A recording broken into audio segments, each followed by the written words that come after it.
Warning: this type of work should be performed by a qualified individual or business only. Working with your vehicle's electrical system can potentially be dangerous both to you and your vehicle if you don't know what you're doing. If you have any doubts, please don't hesitate to consult a professional. Welcome to another how-to video with your friends at the Dashcam store.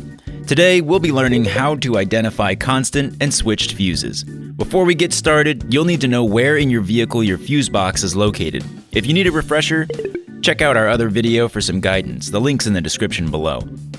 Your vehicle uses electrical circuits, just like the ones that can be found in your home. These circuits supply power to the many electrical components located throughout, such as your headlights, your radio, or your door locks. In modern cars and trucks, there are generally two types of circuits that run through the vehicle. Those that are live, that is to say, they receive power at all times even when the car is parked and the engine's turned off, and those that are only live when the engine's running.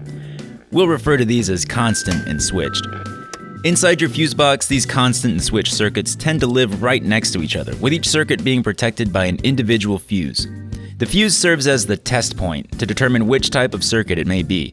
And honestly, there's no consistent design across the many vehicle manufacturers or truly reliable guidelines for just knowing which circuits are constant and which are switched. Unless you have access to dealership-level technical manuals, the only way to be 100% sure is to test the circuits yourself. But don't worry, it's a very simple process and you'll only need one tool to get the job done. This handy tool is a circuit tester, also known as a test light. If you don't have a test light, any other voltage testing tool, such as a multimeter, will work just fine. First, make sure your vehicle engine is turned off and the key is removed completely from the ignition. Then, locate your fuse box. If your vehicle has multiple fuse boxes, you'll generally want to pick the fuse box closest to where you'll be installing your dashcam. Using your circuit tester, connect the grounding clip to a bare metal point on the vehicle. This is your ground point. The ideal ground point must be bare, unpainted metal, otherwise we won't be able to complete or close the circuit. The best ground point on a vehicle is usually the negative terminal on the car battery. It's also a good opportunity to test your test light. Just connect the ground clip to the negative terminal and touch the tip of the probe to the positive terminal. If the test light lights up, you'll know it's working properly. Unfortunately, the car battery is rarely a convenient connection point for testing fuse boxes that are located inside the vehicle cabin, so you'll need to look elsewhere for a good potential ground connection. We find a reliable ground point to be the metal door latch, and one of those metal door latches is typically close enough to the fuse box to work for you. Now it's time to test the fuses. Probe the fuse by touching the tip of the circuit tester to the exposed metal prongs on both sides of each fuse's face. Since the engine is off and the key is out of the ignition, you should be able to probe the fuses and determine which are constant, or hot, and which are switched off, or cold.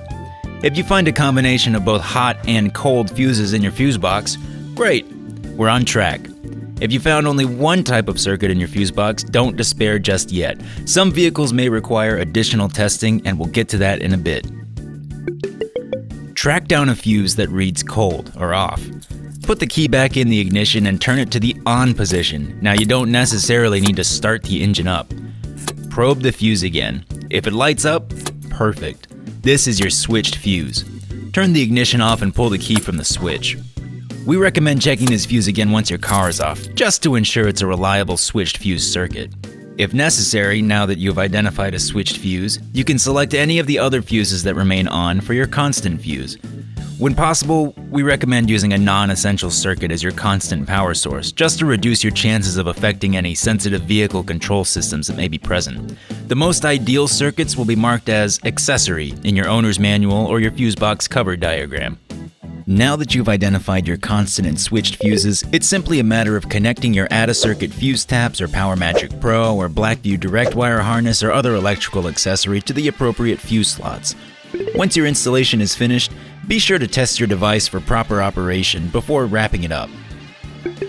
Now, like we mentioned before, if you were unable to identify any switched fuses, that is, all the circuits seem to be on all the time, there may be one of two common scenarios playing out. One, some vehicles really don't have any switched fuse circuits in certain fuse boxes. You'll have to locate another source of switched power, maybe check a different fuse box.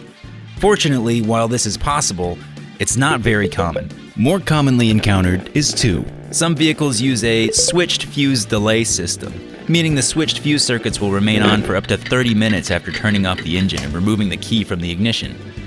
Identifying this type of circuit is a little bit trickier, since in many cases the switch circuits will be reactivated by unlocking the vehicle, bringing the key fob within close proximity, or even simply sitting down in one of the front seats.